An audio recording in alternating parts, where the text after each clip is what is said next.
Hello, everyone. Obviously, the world's news today are dominated by the results of the United States general election. And I like this headline from Reuters. This, I think, very much covers what the mood is about the U.S. foreign policy, as it will likely look over the last 4 years, possibly longer, considering most sources, including US, European, and Ukrainian, agree on this, that this is what it's going to mean, very likely, because it's been stated so many times that, in the opinion of this administration, the best way to end the war in Ukraine is surrender it to Russia by withdrawing US aid. There are now speculations of what's going to happen next. Now, trying to cover his bases, Zelensky already said he would work with whomever. But what that will mean is yet unknown. I was rather amused by the post by actually a Ukrainian artist. I was kind of shocked by that. That he is going to focus his time on restoring a monument to Ronald Reagan in Kiev, as well as a Donald Trump mural, which was, if I wasn't so shocked and just mentally messed up, I would find this puzzling. But right now, nothing puzzles or surprises me anymore.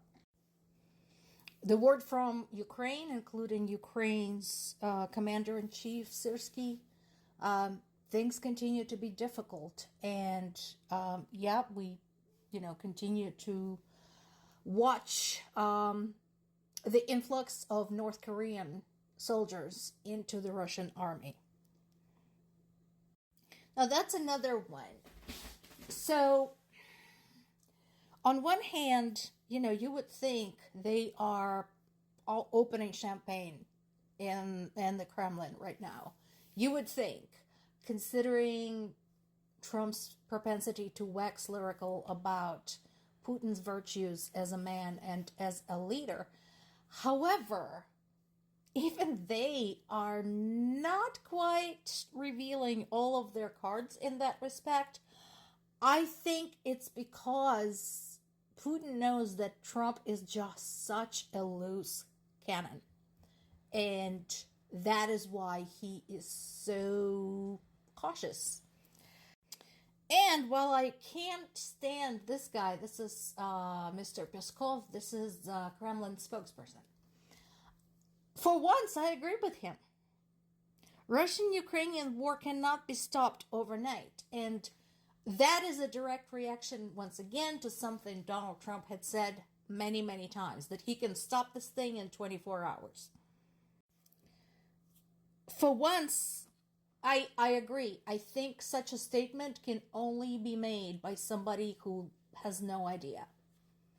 Once again, and I know I said this many times, I encourage folks to go and look at the history of the relationships between Russia and its neighbors in general, and Russia and Ukraine specifically. Which is why, once you get how complicated this is, anyone can understand. It's not something you can just snap your fingers and wish away, because if that were the case, Ukrainians would have done that a long time ago. Similar reaction, again, paradoxically for once, came from Ukrainians themselves. Basically, they all went, seriously? Are you kidding me? Have you seen what's going on here? And again, I agree with them. They're, for once, both sides involved in the conflict are pointing out the obvious, and they're both right. Another clue in terms of what might happen to not just the aid to Ukraine, but any foreign aid, is the repeated promises of putting America first. That doesn't necessarily mean that this is going to be good for Americans. That is a separate conversation. I suggest everybody read some of the posts by the economists who are talking about what implications this will have for Americans, particularly for the low-income Americans and the middle class. But what it does mean is, again, cuts to foreign aid. So, this is actually a good illustration of the two things that are now in play. One is continues to supply help to Ukraine, but only on the condition of negotiations with Russia. And we already know what the conditions are for Russia. They want to keep a fifth of Ukraine, basically. So, what this implies is, yeah, we'll help you, but only if you give up 1/5 of your territory. And then the second piece is pacifying Russia by promising to block any and all attempts for Ukraine to enter NATO. NATO, as an entity, as an organization, an alliance, should be very concerned right now, and I'm sure they are, because Trump actually had said two things, separate things. One is pulling U.S. out of NATO altogether and accusing other NATO members of riding U.S.'s coattails and not paying sufficient dues. I mentioned this in the past, that regardless of the outcome of U.S. election, European allies, whether or not they're NATO members or not, have to start considering what they're going to do if they lose U.S. support. Because this whole cycle of world politics revolving around U.S. elections has proven to be disastrous over and over again. So I think now this is staring them in the face. And we'll see what comes out of it. And the other two pieces, of course, when it comes to the foreign policy that have their own ties with Ukraine are the conflict in the Middle East and U.S. relationship with China. So once again, Trump boasted about ending the conflict in the Middle East within 24 hours and said that,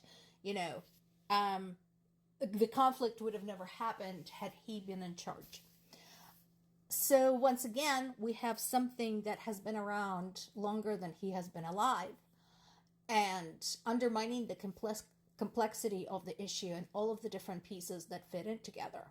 How is this related to Ukraine? Well, first of all, Ukraine has a very large Jewish population, and many Ukrainians, myself included, Ukrainian Americans too, have friends and family in Israel. Second, we know for a fact that Putin had hosted heads of terrorist organizations, including Taliban, Hezbollah, and Hamas, as his allies and guests in Moscow. So, I told you before, this is all connected.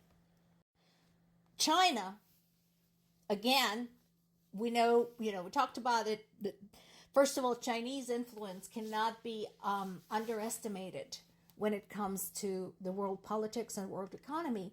But no, China is now involved but not involved, we'll see, in the whole North Korean thing.